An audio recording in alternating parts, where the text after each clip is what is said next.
It's funny, man. One of the things that my wife often tells me off about in our marriage, which has been about 13 years long, so there's plenty of things she could tell you about, is she thinks she's almost like a gateway drug to so many new ideas and so many concepts. She'll tell me something a month or two in advance, Yep. and I'll go out and listen to a podcast or hear a story, and I'll come back and share the same information with a huge sense of passion and excitement. And she'll go, "Look, I was trying to tell you about this. I was trying to highlight to you. I was trying to just, reveal any little scales from your eyes about what might have been blocking it." She gets so frustrated because she's like, the amount of times you're convinced by someone else other than me, despite the fact I told you, Yep. absolutely does my head in. And I thought, what a nice launch pad, because the truth is, if she was in the room, which I purposely made sure she wasn't, she would confirm that I'm a very hard man to persuade with logic, with stats, with numbers. And it turns out, like from what I've heard from you, is she's in fairly common territory when it comes to, trying to persuade or highlight ideas or concepts to other people. Well, definitely. And there's a couple of factors, of course, that go into that. And my wife would tell you a very similar story, in fact. And I think part of it is because people can be too close, for instance, for us to be paying attention to. There's that old saying that a prophet in their own town isn't listened to. You need someone from outside, a couple of degrees of separation away to have cut through. And I mean, I must say, from my work, which is mostly on the conference circuit with corporates, I find, and it's almost comical, how often I'll go in to a conference, to an organization, deliver a 45, 55-minute keynote, and I've said the same stuff the executive has said for the last 18 months. But someone from outside comes in and says that, and I was like, oh my gosh, yes, that is so true. We should do that, or we should pay attention to that data or that trend. And the CEO is like, are you serious? I've been saying this for ages. But it's like someone outside the echo chamber has a degree of gravitas that sometimes when we are too close, isn't there. And so I think that's a perennial challenge for human beings. But yeah, the whole notion of the things that are barriers to getting through to people, and the things that make us so entrenched in our thinking, while it's always been a part of human nature, I think we are seeing elements of that being a lot more acute today. I mean, I certainly find that sense that people are so much more bristly, so much more ready for an argument, for a debate, but it's not even a debate, it's just a slanging match. And so we can be so defensive of our ideas and our perspectives, and there's lots of reasons for that. So overcoming that is, honestly, it's a huge issue, and it's one that I've spent a lot of time, particularly in the lead up to this last book, just trying to figure out what goes into that, and how do you sort of get around it. Yeah, I was saying to you before I hit record that one thing that I notice a lot in conversation, which I actually really like about the way that you speak, is the fact that you're very present in the conversation, it seems, even in relatively superficial environments, in the sense that it's a production, it's being filmed, it's being broadcast. It's very easy to, pretend to play a certain role in those environments, but you seem to have some level of consistency. And I mean, whether it's, persuading someone of an idea or just a general sense of being in the conversation, I find that lacks a lot. And I catch myself on a regular basis being in a conversation with someone and being like, okay, I know I'm not 100% there. I'm thinking about work. I'm thinking about family. I'm thinking about whatever else. And I mean, is that something you pick up as well? Because there's so many, one thing I've learned a lot since just paying attention to what you have to say is there seems to be so many different factors which are having an impact on not only our ability to persuade, but our ability to have a conversation. What is going on in your opinion? Because I've heard you talk a lot as well about, we're using 19th and 20th century tactics in a modern world, and they're not only outdated but ineffective. Yeah. Yep. Well, I think certainly if you look at the first piece there, that idea about being fully engaged and how important that is for actually getting cut through, this is where I think politicians struggle so much, and they have struggled for the last few years. You've got politicians who are so terrified of stepping a foot wrong and saying something that might get them in trouble that essentially they become walking press releases, and they're two-dimensional. There's nothing interesting or nothing we can latch onto that's human about them. And so I think that's half the challenge, is if we're going to be influential or get cut through, how do we dial up that humanness? And it was funny, I was doing a segment on the morning show last week all about AI and deep fakes and what does it mean for the media. So I was doing the hosts were saying, like, apparently in Spain there's a new AI avatar that's just been released that is doing online TV hosting for their version of Survivor. And so the host was saying, are we out of a job? And so my encouragement to them is, and I do stuff on the morning show every few weeks, so there's a lot of rapport there. Like once you get to that point of relationship, it is a bit easier to have that sort of open conversation, even though it's live on air in a studio in a very contrived environment. And I said, well, the reality is you're unlikely to be threatened anytime soon, because what do people love about a good TV host is that they're real. Like, so Larry Emder, for instance, who hosts the morning show, and I've got to tell you, the producers, I reckon half the time, if not more, have no idea what he's going to say. And like the interviews go off the rails so quickly. But I tell you what, that's when people at home lean in. That's what's interesting. That's what's entertaining. And this deep fake AI generated avatar that's hosting Survivor in Spain, she's very beautiful and polished and perfect, but also a little bit boring, because it's that unpredictability of humans that really works. And so certainly what I find when I'm doing media is I try and remember that even though everyone's playing a role here, like the interviewer's playing a role, they've got some questions, I've got to play a role and hopefully give some answers that are, coherent and interesting and compelling and all the stuff. At the end of the day, we're actually all just people. And when we click, disconnect from this, you go back to, a sick baby in the background there who could cry at any moment. I go back to, like just the life admin. I've got my afternoon ahead of me. I've got to go buy like a little Minecraft watch for my boy this afternoon. I'm trying to figure out, where do I go? Do I go to BW or Target? Like, it's who's got the best price? Like, and I think when we start connecting on those things, the things that are real, just like the stuff that outside our echo chambers, when we have these environments, and sometimes it's just the office at work where we get so used to having, our work selves that are very two-dimensional. And you see bosses often where this is the case, their staff don't really know them. And when people don't know you, have that sense of you being a real human, that really erodes your capacity to be persuasive, to be influential, to have an impact. And so I think that's the encouragement I'd give to anyone listening in. If you want to really try and have more impact in daily life, dial up the human stuff. So if you look, historically, Aristotle talked about the three elements of persuading another human being, what he called the three fundamentals of rhetoric. So that's logos, ethos, and pathos. So logos is essentially appealing to people's rational faculties, giving logical, reasoned information. Pathos, of course, is about appealing to the heart. And yet it's the ethos piece that I think we overlook the most. And what is ethos? Ethos is argument by credibility, being seen as trustworthy and real. And so I would say for a lot of people, if you want to become more persuasive, more impactful, that's where you got to focus first of all. Yeah, you can tell when you're speaking to someone, they're trying to sales pitch you.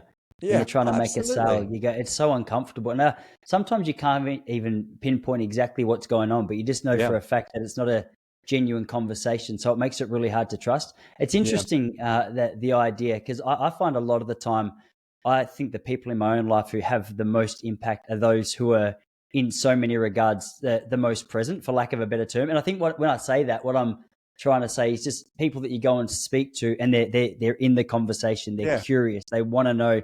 And I mean, you go into a corporate setting, and a lot of times, as you say, it's very easy. Like we've all heard that talk around, like your office voice. You speak in a particular way Yep. when you're Yep. around certain people, trying to portray some certain image that it's very see-through and very yuck. Yeah. And we might not have the words to necessarily describe it, but I reckon 9 out of 10 people seem to have the ability to point it out when they see it. But I like what you said. It was interesting about the Survivor host, because that's one thing in my world that's been a conversation fairly recently in regards to this AI is, hey, what does this mean in terms of like joke production for comedians around the world? And I mean, ChatGPT seems to have a pretty good reputation for writing some okay premises, but you're right. Like sometimes it's not just the perfect joke, but it's the tone, it's delivery, it's the. Yep. I mean, you can have two people say the same joke in very different ways and get very different responses, and it seems to be the theme. I mean, I think I find myself recently comparing it to like an audio book in comparison to a hard copy. Like they're both great, but there's something nice about just getting your hands on a hard copy book and go, oh, it just feels real. It feels genuine. It feels a little more human. Yep. And so, I mean, there's a lot in there to unpack. But in terms of what seemed to be the main like factors in people's inability to be in a conversation, because I think it's something that happens accidentally. Some people would say, I really want to be there, but mentally I've got 15 things going on. I just can't. Like, is that something you speak to a bit? Because it's a really frustrating experience to be on either side of it, I feel. Oh, absolutely. And it's exhausting. Like it's a tiring thing when you're in those sort of conversations. And what's interesting, if you look at the sort of the neuroscience behind that, what actually happens in our brains and our bodies when we're engaged with someone who's being real and who is present. The thing there's been a lot of great research done around this, but probably the key researcher is a guy named Dr. Paul Zak. So Paul Zak, so Z-A-K, based over in the US, and he's done some fantastic research over the decades, really, looking at the role of oxytocin. So oxytocin is the social bonding hormone that humans have, and it's incredibly powerful. So in fact, it's a hormone released when mothers and babies breastfeed. Like it's that moment, that connection that is formed. So it's incredibly potent, gives us that sense of warmth, longing, trust. And what's interesting is when you're measuring it in people, what causes oxytocin to be released? Like, that moment where you walk away from a conversation, you're like, I just feel like I really clicked with that person. Like I really gelled with them. We were in sync almost. And then, other times you're in a conversation or you leave the conversation, you're like, they were saying all the right things, but we didn't seem to click. What's actually going on is you either are having a release of oxytocin or you're not. And this happens so unconsciously that even though many of us have maybe not heard the term oxytocin, everyone knows what it feels like. And so the question then is, when there's not the oxytocin, when you sort of feel that there's a bit of a block, when you're not getting through to someone, what are the things that you can do to try and get around that and create that sense of ease and familiarity? Sometimes just calling it out and saying, hey, look, you seem really distracted at the moment. Is everything okay? Or if you're feeling like you're not the one in sync, just say, hey, like, I'm really sorry. I feel a bit scattered at the moment, and this is what's going on. It's amazing, even just calling out the awkward and just acknowledging that there's a lot happening for you right now brings those barriers down. But there are also just simple things you can do to get in sync with people. If you feel like you're speaking with someone or trying to persuade someone and there is that bit of a block there, one of the best things that Paul Zak suggests, and it's so simple, and yet very often we've never thought to do it, and that is go for a walk. Because what the research shows us is that when you're doing something in sync with somebody else, and in fact, this happens with all sorts of things we do in groups. So for instance, clapping in a group, singing in a group, chanting in a group, even dancing or moving, marching. If you look at the brain scans of people when they're doing those group activities, it's amazing how we have to actually, there's a mind meld that is formed when you're doing something in sync with others. And that's why I reckon in various faith communities, singing and clapping has been a part of what we've done for millennia, because it creates a sense of togetherness. And so music is very powerful for triggering this as well. Now, if you're speaking with someone wanting to build rapport and persuade them, it's tricky to go, hey, can we just clap together? Or like, let's just do a dance. Or like, let's beat some drums at the same time. What you can do is go for a walk. Why? Because when you're walking with someone side by side, eventually, inevitably, you start getting in sync with them. You start to match their cadence and their step. When that happens, there's literally that mind meld that forms. So if any listeners have got one of those conversations coming up that can be high stakes, awkward, there might be some resistance, some stubbornness, a barrier from the other person, don't sit opposite the other person at a cafe, a coffee table, across a board table or a dinner table. Get out and go for a walk. And when you're walking side by side in sync with someone, often that oxytocin release occurs, and that's when often things become more free-flowing. So hopefully that's helpful to give some ideas as to why those awkward moments, those jarring moments happen, but also how do you get around them? Yeah, I noticed that. I'm a distance runner. Yep. I love getting out there and going for a run on a regular basis. I go out and just have a run, sometimes 90 minutes, sometimes longer. And a lot of the best conversations, so long as, it's not a complete stranger or we're just way off in different worlds in terms of Yep. what we're interested in. But so many of my best conversations I feel happen on those particular runs. Ironically, actually, I go to a local church down here as well called The Yep. Wave in Ocean Grove. And so Yep. on a personal level, I know what you mean, like in terms of the singing element of like worship. Some days they just hit it. I don't know what it is, but Yep. some days it could be a combination of like a cool worship band that everyone's just into. I mean, very similar to a concert, Yeah. but it's not something you think of, is it? Because I think when it comes to the idea of persuasion, you sit down, you think, okay, I've got to be convincing, I've got to be clear, I've got to be compelling. And as I said, my wife is all of those things when she speaks to me about the things that I catch up a month later on. But for whatever reason, it goes in one ear and out the other until I hear Joe Rogan say it. Yeah, it's amazing. Hey, and that's so often the case. And so I've got to be mindful of, are we, and this is, you got to own this yourself. Are you embracing enough curiosity in daily life? Or do you approach life, experiences, relationships, particularly those with those close to you, with a sense of judgment, like you've already figured things out? Like, and this is the tension of certainty versus curiosity. And there's something about having a posture of curiosity that means you're far more likely to ask questions than feel compelled to come up with answers, far more likely to investigate rather than try and defend. And I think for Mm. all of us, we'll have relationships around us where we feel for whatever reason we've got to be defensive or guard or have all the right answers. And I mean, as parents, this is so important. Like, and I try and model this with our little one. He's 8. If I don't know the answer to a question, I'll go, "That's a great question. I really don't know." And I'll say, let's figure it out together. Let's do some research. Let's jump online, because there's something very powerful about modeling to him that it's okay not to know, and that actually, and this is what's often called a growth mindset, this idea of sort of having a fixed mindset. You've got to know everything and be across everything, and there's no capacity to develop or grow beyond where you're at, which then, of course, leads us to be defensive. A growth mindset says we're all on the journey of figuring stuff out. And so Mm. let's do it together. And there's something about that that creates a far more free-flowing conversation. And like, I notice this with my wife constantly, where she'll go to say something, and I almost feel like, because we'd often have the adversarial back and forth discussing, just chatting, debating. Sometimes that's not necessary. All I need to go is, "That's a really good point. I've never thought about that before," and let it sit and just listen, just be open. And I think there's something about the humility of that which doesn't just lead to better relationships, because I mean, like, that's so often, I think, and it's not always the case that it's gender, but I think blokes are not so great at that, just stopping and really listening. But I think it creates a Yeah. great relationship. It also means you're far more open and able to learn. And if you're not learning, if you're not growing, where are you going? You're going backwards in terms of you're not as sharp as you were yesterday or last week or last month. We've got to always stay in that posture of openness and curiosity. That's so true. Yeah, actually, that's my Instagram about me section, a Bob Dylan quote that I love. It says, "He not busy being born, he's busy dying," and it's so Yeah. true. Just that idea of curiosity. But there's something about growing up, and just, I don't know if it's just getting into a routine, or you could talk more to this, but it is easy. I've noticed. I'm 37 now, and I've noticed a couple of areas in my own life where a little cynicism can sneak in, like a little Yeah. bit of, "I've been here before.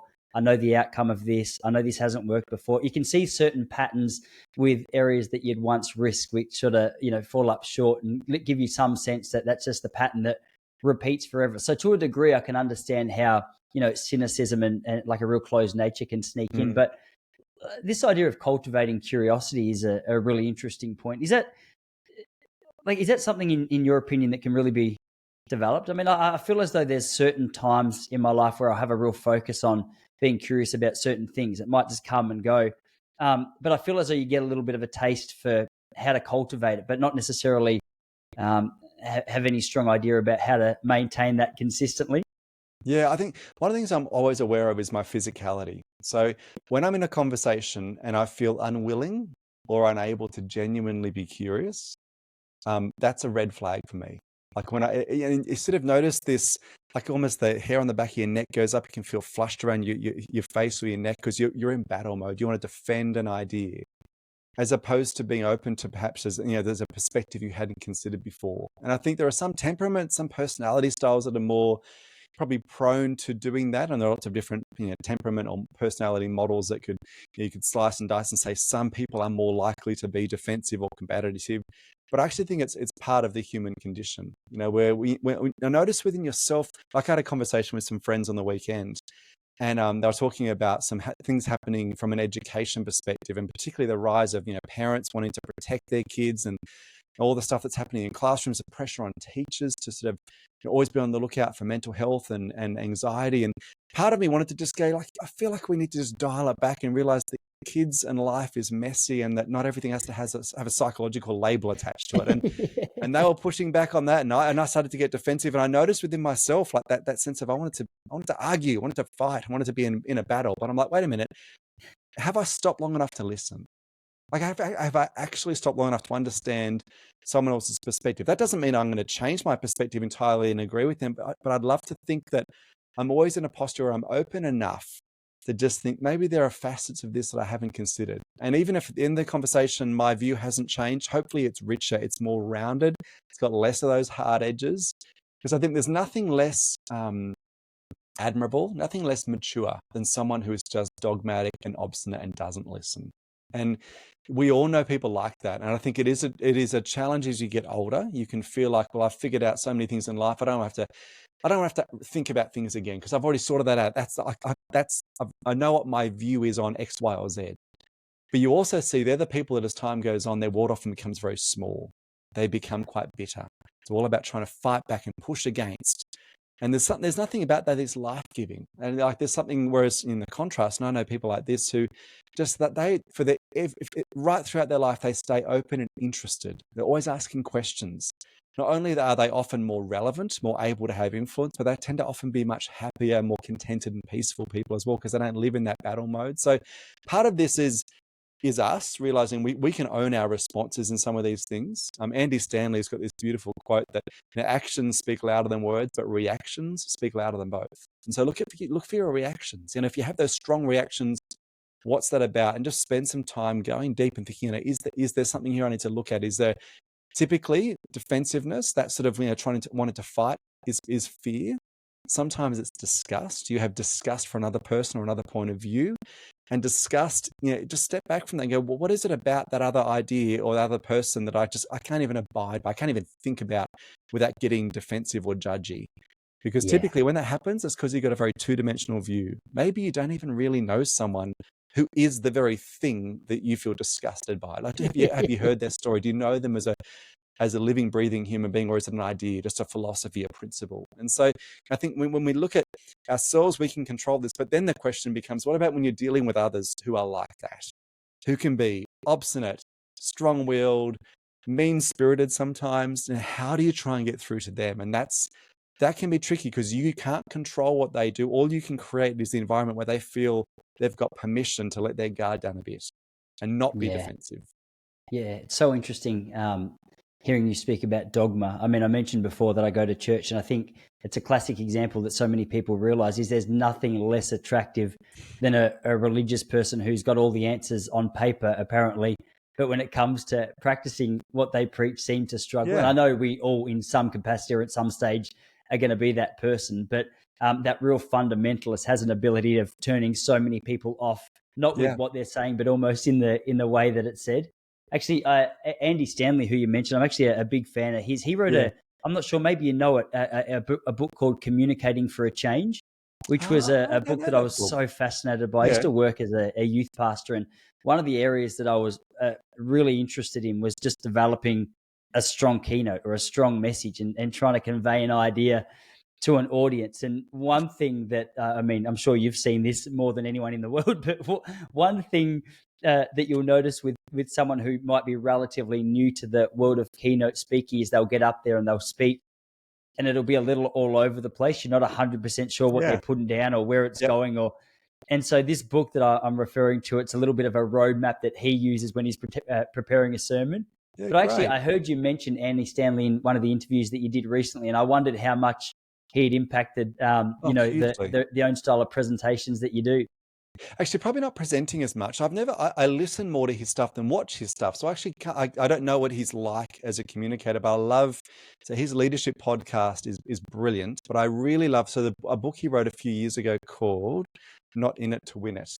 And it is absolutely superb because it looks at, particularly in the US right now, where there are so many people, there's such a fractious approach to dealing with political issues. And then you weave faith into that, and you've got often two sides, left versus right, liberal versus conservative. And in many cases, you've got people who share exactly the same faith who hate each other.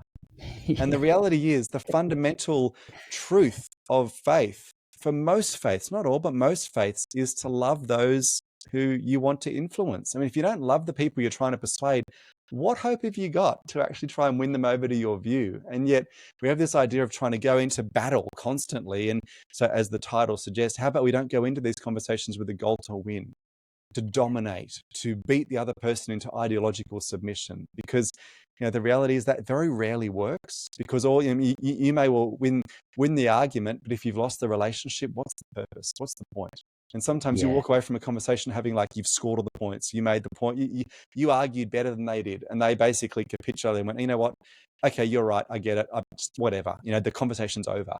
And if winning the point comes at the cost of the relationship, I feel like no one's actually really won there. And so I think that's a key point for all of us as we consider trying to persuade other people, is what matters most is valuing and honoring the other person, and realizing that they are a unique human being, and they are not the sum total of their opinions. And I think that's the reality, is none of us is a sum total of our opinions. Like, apart from what you think and whatever your views are, you're a uniquely valuable human being. And so I'm going to value you as that. And then let's have a discussion, as opposed to, and you see this, and it's funny, we use the term demonizing, demonizing the others, particularly in the political polarized world, where we demonize the opposition. I'm like, if you look, just peel that word back from it, demonization, you're literally reducing another party, someone you disagree with, to being the same level as a demon. Now, from a theological perspective, demons are irredeemable. And so, like, just think about what we say when we say someone, we're demonizing the other part, or the other party, or the other side of the political spectrum. We don't even see a path forward for them to be redeemed or to meet in the middle and find any common value. And of course, nothing good comes from that. When people feel like they've been dismissed or relegated to, the category of demon, of course, not going to be willing to discuss and think out loud, and even willing to consider that maybe what you've suggested, some of what you've said, is a good point they might want to take on board. And so I think the challenge is, often we approach conversations, be it with our teenage kids or our spouses or people at work or in the political or social arena, often going in with the goal to win, to dominate the other person, to come out on top in the argument. And sometimes that very posture is the thing that stops us having an influence and actually being able to persuade the other person. For sure. It's such a skill. It's so funny. I'm just imagining myself in so many situations, but the idea of trying to, I don't know, trying to be present in a conversation, like you say, when you're getting fired up about something that another person is saying, it's such a difficult thing, because so many wheels start spinning. And I can be in a conversation or a debate where I go, okay, this person's making a good point. And like, based on the fact that you've gone into it with a pre-established idea of what it is that you believe and what you're trying to get across, you feel that emotion start heating up, your heart start pumping, your head starts spinning. Yeah. And then the idea of saying anything clear is sort of out of the question, which is, I guess, where some of the fire starts to kick in. I watched, from time to time, I don't know why I do it to myself, I'll go and watch like highlights of The View, that American talk show. Gosh, is that still on? I haven't seen that for years. Trust me. I don't know. I can tell you with certainty, because I stop by that show, like I stop by The Project from time to time, just to see what's being said that's going to rile me up. But they had this bloke. I actually don't know much about him. I didn't know who he was until I watched him on there the other day. So he's a black guy coming in speaking about race-based politics, and this idea that so his whole idea is, let's not treat people based on the color of the skin, like this idea that we've had for quite a while now, which seems to be the reverse of how so many of us are approaching life at the moment. But he comes onto this TV, this talk show, which it's quite a left-leaning talk show. Like, it's not going to be news to anyone who knows it. Yeah.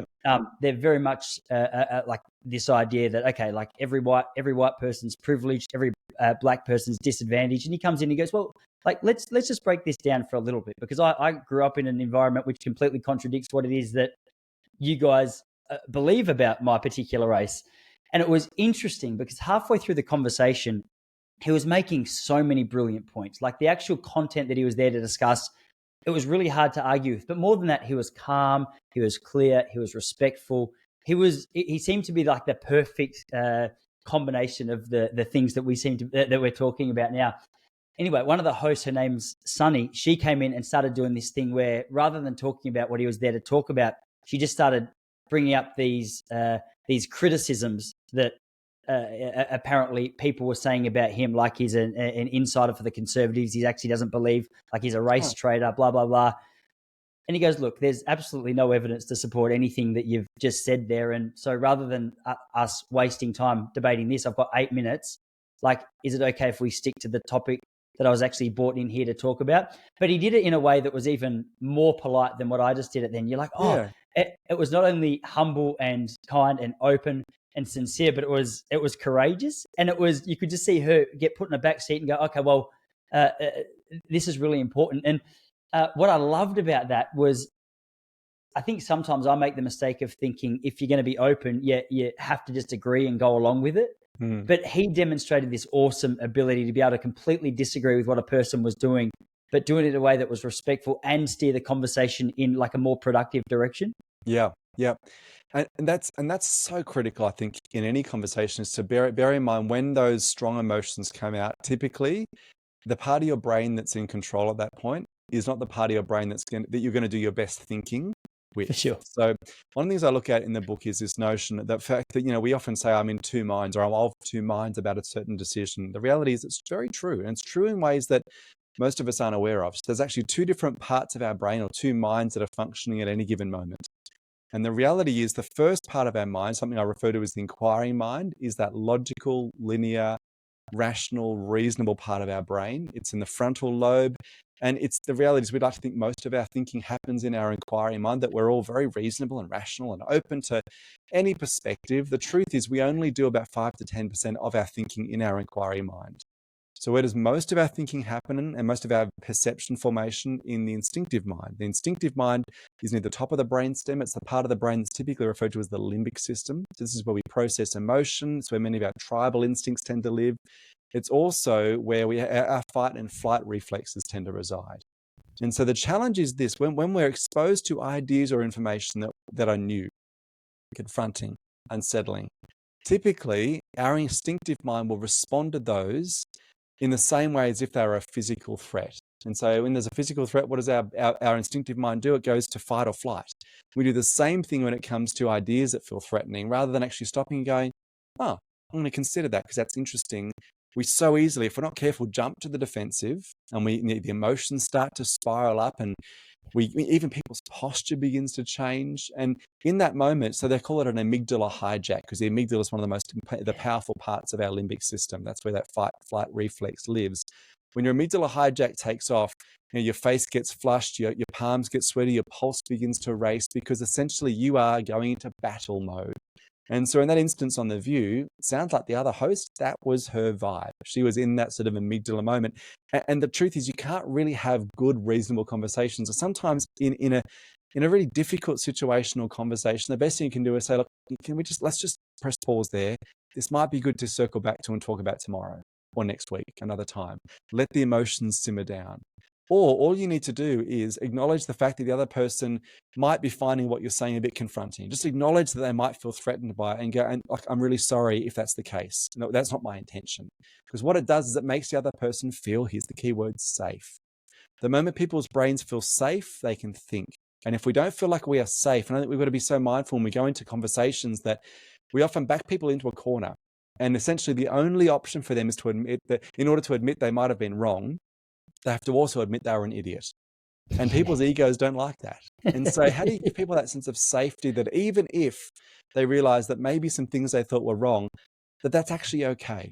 And that's not a reflection, and that's not a poor reflection on them. It's just a reflection on the fact that they might have learned something and grown. And sometimes what you can do is actually acknowledge that you often stuff up too, that you often are way off base, and that creates a sense of psychological safety, because it's like, we're in this together. I'm not the one who's always got it together, and you're not the one who's had to change their mind because they were a fool.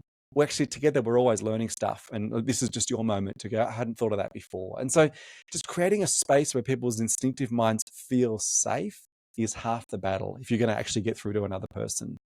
Yeah. How do you find yourself in this scene? So this is 20 years. I've actually been doing the conference speaking thing full time, and I love it. Every day is different industries, different countries. I initially started off doing conference sort of keynote speaking and research and writing back in 2004, because I was young-ish. I was 22, and I was working in a software marketing role, and I was seeing so much conflict in the team I was in, based on generations, baby boomers versus Gen X and Gen Y. I remember thinking, this is such a big issue, and it seemed to be an issue broadly. Like, so many organizations were grappling with this. And so as a Gen Y or a millennial, I thought, like, what's actually going on? Why are there these differences, and how do we try and bridge the gap? And so I initially, the opportunity I could see that wasn't essentially being addressed was, no one was actually helping particularly teenagers in high schools understand older generations. Because if you're in, upper range of high school, in a couple of years, you're going to probably be working for a baby boomer. Here's how they think. Here's how to play the game, how to get on with different generations you're about to have to work with. And so I initially started running a program with high school students. And then after doing that for 3.5 years, worked with 80,000 Gen Ys or millennials. So I had a pretty big sample set of what's actually happening in youth culture. And then I wrote my first book about generational change based on that. And then over the years, so the book that's just come out recently, is book number 10. So I've done a number of books all around where the world's heading from a demographic and a technological standpoint. This particular body of research behind the Mindstuck book is all about what I was seeing as I was talking with clients who are saying, you know what, my people, they know all the logic as to why we need to change, why we need to adapt, what sort of disruptions are coming down the line, but still they don't change. Why? Like, how do I get through to people when they feel like that sense of stubbornness or obstinance kicks off? And in fact, that the harder you push as a leader, the more you try and persuade, the more they dig their heels in. Like, what actually is going on in people's brains? And so essentially this book was an attempt to answer that question of why don't smart people change? And then how do you sort of help people get out of a mental rut? What was so interesting the last couple of years, like especially here in Australia, but all over the world, one of the things that I've been like just mind blown by was through the COVID period, and just hearing the debate on either side of, well, I mean, like the vaccine debate was a really big one for so many people, but then even about just your approach to, okay, how do we actually deal with this situation as a whole? And like you would have someone who was way smarter than me on this side of the fence and someone that's way smarter than me on this side of the fence. And then these experts are butting heads about what's true. And then you go, well, hang on a second. So they're both referring to research and they're both referring to science, and it all sounds legit to my untrained ear. And yet there's still such a divide. And this guy's calling this guy a conspiracy theorist, and this guy's saying this guy's just been taken over by industry. And it's so wild. And for me, I think that was part of what really attracted me to your message, was this idea that you can be a really intelligent person, and yet this idea of emotion or skin in the game or money, or there seem to be so many factors which really impact your ability to actually think clearly, even outside of emotion. And that was something which was just staggered until that point. I think for a big part of my life, I'd always just looked, if you were a doctor, I'd go, okay, you know about health. And if you were this, I'll go, okay, you know about this. And it was the first time I ever stopped and go, hang on, like, I'm not convinced anyone knows. And that was something I wanted to talk to you about, because I think over the last 12 months, I would say my like cynicism, maybe for lack of a better word, around experts, especially like doctors and health professionals, has really been brought to question. And how do you deal with that? So I guess my question in all of that is, there's these people that forever I've personally trusted. I've looked at and I've got, okay, you're a smart person, you're speaking well. But then the flip side of that is, okay, there's another smart person who's speaking well on the opposite side of the fence, and it's really hard to try and grapple with what it is that each are saying. Have you got any cues for actually navigating like which particular person to trust, or what you should actually be looking for in the message that a person's communicating? Because for me, it's like, okay, that presence, they're referring to science, they seem genuine on both sides. There's a lot in that. I hope there was some form of a question, but even if you just speak to that idea. I think the people I tend to trust are those who've got an appreciation for nuance. To me, a red flag is when anyone, regardless of the letters after their name or how much experience they've got, when they've got a very rigid dogmatic view and they can't appreciate that there are other perspectives from theirs that have value and merit. You know, the moment you speak to someone who doesn't have an appreciation for nuance, to me, that's someone that I tread carefully around. Because, you know, people who are true experts really recognize that life is complex and human beings are complex and science is complex. I mean, it's funny, the refrain we so often heard in the last few years was trust the science, as if science was a dogmatic set of gospel principles that you couldn't question. Now, science is a methodology. Science is a posture of curiosity. It is always asking questions, being willing to rethink, being willing to revisit, testing hypotheses. So the science is not a fixed thing that we can put our faith in. It's a process. And so to me, you want to trust people and listen to people who have an appreciation for that nuance. That's one of the first things I would also look at, is if the person that you're listening to or dialing into has a very narrow view and it's very dogmatic and very fierce and firm, often what belies that is that maybe they haven't actually done a lot of looking outside their own echo chamber. They haven't read widely. They haven't challenged their own thinking, which therefore means that there are probably perspectives they haven't considered. The other thing that for me I always look at is, what's the fruit? Like, if you extrapolate this forward, if I take on board what this person's saying, what's it going to lead to over time? Compounded. Is it going to lead to people who are getting on better, who are more free in their thinking, living lives where they're actually being more effective, more generous, where the community is more harmonized? And so I think the reality is sometimes you listen to people and they've got a great perspective, but you expand that out, you amplify that out. And what does it lead to? People who are angry at other parties or define themselves as not being like them and ripping our society essentially apart. And I'm like, hey, again, you might be right. But if the fruit of what you're doing is leading people to not like the other side or the other party, to me, that's again a red flag. That's someone I'll take what they say with a grain of salt. And the other thing I would always say is when it comes to checking yourself, how does the principle apply in practice, and how does it apply with people? But to me, that's one of the key things. And throughout the pandemic, I was certainly one who, I came from a family of people who were scientifically minded. My dad was a science teacher. My mum is a pharmacist. I've got multiple siblings who are in the scientific world. And so, for instance, I remember when the vaccine was being released, the first thing I wanted to look at, in fact, it was being researched. My mum, being a pharmacist, was invited with all the Aussie pharmacists to dial into a Zoom call with a team at Oxford to listen to what the process they were going through was for the AstraZeneca vaccine. So this is back in, would have been September 2020, maybe August. Like, it was months away from even their final stage of testing. And I was so impressed with the humility, the rigor, the calmness, the thoughtfulness of the people who were presenting their research, showing what they'd done, what they'd found, things that hadn't gone the way they'd hoped. Like, there was such rigor. And so to me, from the early stages, I'm like, I have a degree of confidence in the people who've done the science behind the vaccine. So I found myself getting a bit limbic system-y with people who were anti-vaccine just because they didn't want to be forced.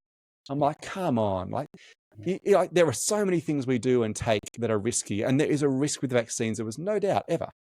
But we take risks all the time with all sorts of medicines. Why this one all of a sudden? So I found myself getting frustrated and impatient with people who are just violently anti-vax just because they've been told they had to. I'm like, there's just that sort of quite petulant child vibes going on. I had a few friends who were definitely in that category. And then I had an experience. I went back to the gym. Gym's opened. So it would have been, I don't know, whatever month it was. I lose track in the whole COVID times. Me too. And if you'd been vaccinated and you showed your little QR code thing, you could go into the gym and do a workout like normal. But if you hadn't, you had to work out outside. And I remember, up until now, I'd been like, you know what? Yeah, people who take the vaccine, who are bold enough and willing to do their thing for the community, they should be rewarded. And then I turn up for a workout one day. One of my mates is outside. And I remember just feeling like watching this scene gave me a different perspective on the whole vaccine issue, because it wasn't just a principle anymore. It was a person who had a name. And it felt like, and this might be too strong or too serious, but it felt like apartheid, in South Africa. It was like the great unwashed were outside, and those of us who were the pure of heart, we were inside. We were worthy. We were better. And I remember feeling very uncomfortable with that.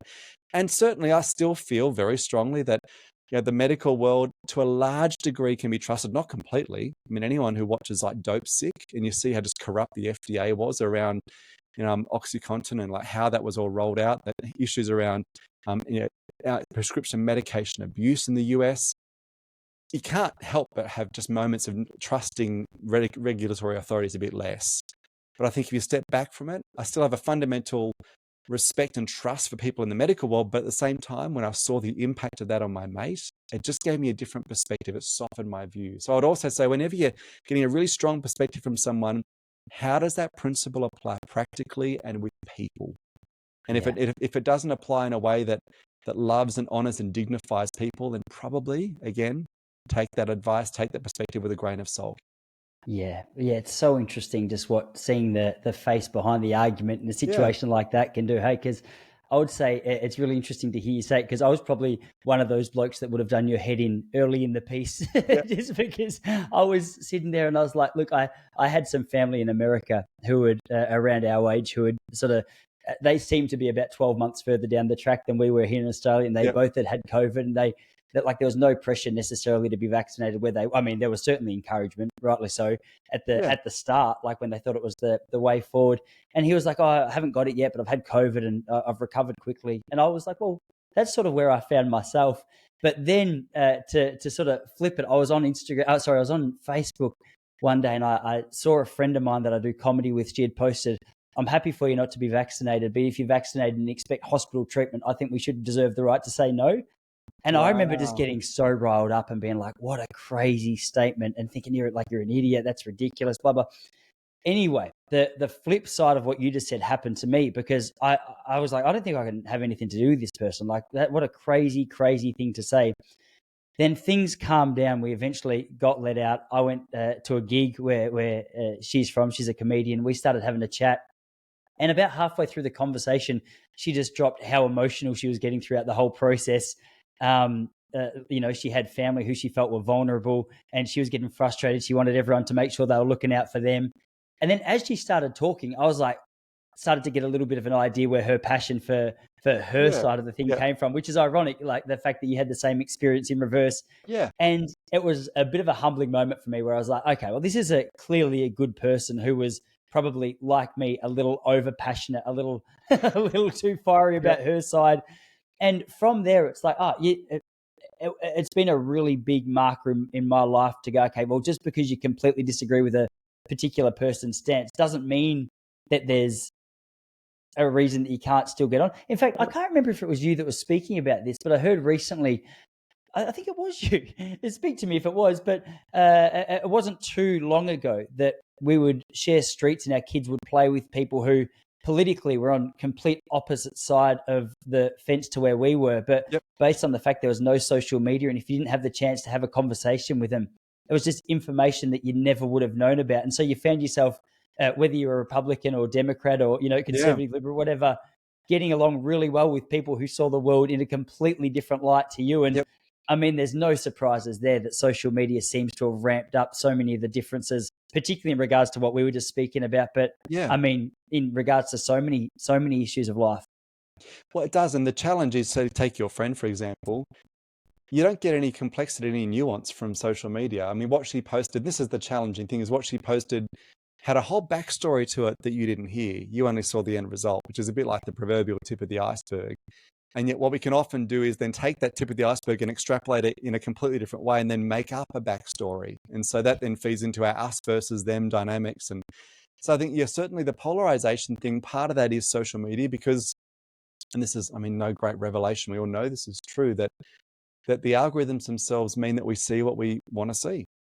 That we see what we already believe, that we already agree with, the things that are from people who are like us. And so typically that creates that echo chamber effect where all you ever see is views from people like you. And of course, confirmation bias means when all you ever see is stuff you agree with, you think surely everyone thinks this. And then you encounter someone who doesn't, and you think that is utterly inconceivable.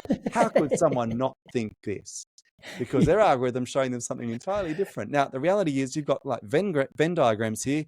There are multiple points where your Venn diagrams overlap. There are things that you both value, that you both see as important in terms of society and family and relationships. And how do you find those points of commonality first and start there? And I think that's one of the key things. If we're going to overcome polarization, it's easy to identify the things we don't agree on. But if we start with the things we do agree on, actually, what we often find is that all we're actually using is different language to describe similar things. And we actually have far more in common, but the language we might use means that we describe something one way, they describe it another way, but actually we're describing the same thing in different terms. And so I think trying to find those points of commonality are difficult because it requires you to stop, to ask questions, to listen, to not race to judgment, to stay curious. That takes time. It takes self-discipline because we love feeling right. We love feeling self-righteous. That's just, I think, part of the human condition. But at the end of the day, all that does is lock us into our corners where instead of engaging with each other, we just lob ideological grenades at each other. And I mean, gosh, look at the last few years, look how well that worked out and how well that's working out. And it's not working. And so I think, at what point can we come together increasingly and at least look at what we've got in common? Yeah, man, I think to a large degree, I mean, the expression goes that ignorance is bliss. And I've seen that in my own life as well. I think before I had any interest in politics, I could see a person and I might hear them speak about an idea and be like, that's a funny idea. But yeah, no worries, like just let that slide. But then as you get more and more interested in politics, you start to be like, oh, that's a very left-leaning idea. That's a very right-leaning idea. Yep. And you'll hear a Label particular issue or you see you see a person without a mask or with a mask or with blue hair or whatever. You're like, I disagree with everything about whatever it is that you seem to represent. It's so easy, isn't it, to throw the baby out with the bathwater? And 100%. maybe as a way to round out this conversation, I know you've given us a great, a couple of cool strategies in regards to being in a conversation where you go, okay, let's continue this tomorrow. But when it comes to actually trying to form a connection with someone who, that fight or flight part of your brain is saying there's nothing that you two have in common, how do you start that relationship? Because that seems to be the real tricky balance. Yeah. So I think one of the things that's really helpful is to try and the term I'll often use with clients is rather than trying to upsell your ideas, unsell them. If you actually lead with self-deprecation and even a bit of self-disclosure, in other words, like I don't have all the details and I'm still not 100% sure about this myself. My hunch is that dot, dot, dot. Yeah. Or like, I might be way off here, but dot, dot, dot. Or like, this is something I've been thinking. I'd be keen to get your input on dot, dot, dot. Like by approaching people with that sense of openness and sort of unselling your ideas rather than trying to go in all guns blazing with all your best, most watertight arguments, you're far more likely to, and it's almost like the posture, we use the word posture a few times in this conversation. If you're talking to someone and you move toward them, what's their instinct? To move back. Because if you go in and there's sometimes that sense of you move back a little bit, they'll come towards you. And so how even in our conversations can we go in with that sense of openness and humility? Now, it can't be like a tactic alone. Otherwise, that's manipulative. But if you genuinely go and say, look, I'm not 100%, but I'm curious about this, or my hunch is that, or for what it's worth, blah, blah, blah, blah. Like just softening our language and not trying to oversell everything. And even acknowledge the times when, we actually have our own doubts about our perspective. It's amazing how that changes so much the dynamic because the other person now isn't looking for the loopholes in your argument or trying to pull to pieces your logic. You've been honest, you've been open, you've been fair-minded, and they'll typically respond in kind. Yeah, man. Hey, that's a power-packed 50 minutes. Where can people who want to find out more about you get in touch, man? Probably the best place to be my website, so michaelmcqueen.net. And also socials, I'm on all the different platforms. Probably the big one for me, though, is LinkedIn. So I tend to share stuff daily on LinkedIn, either articles I'm reading, news headlines I'm finding relevant or interesting or compelling, a lot of data that I'm coming across from a research perspective. So that's Michael McQueen, just on LinkedIn. You'll find me there. Awesome, man. Thanks so much for making the time to come on. It's been so good Pleasure. chatting with you. Likewise. Thanks so much. Awesome. See you later, everybody.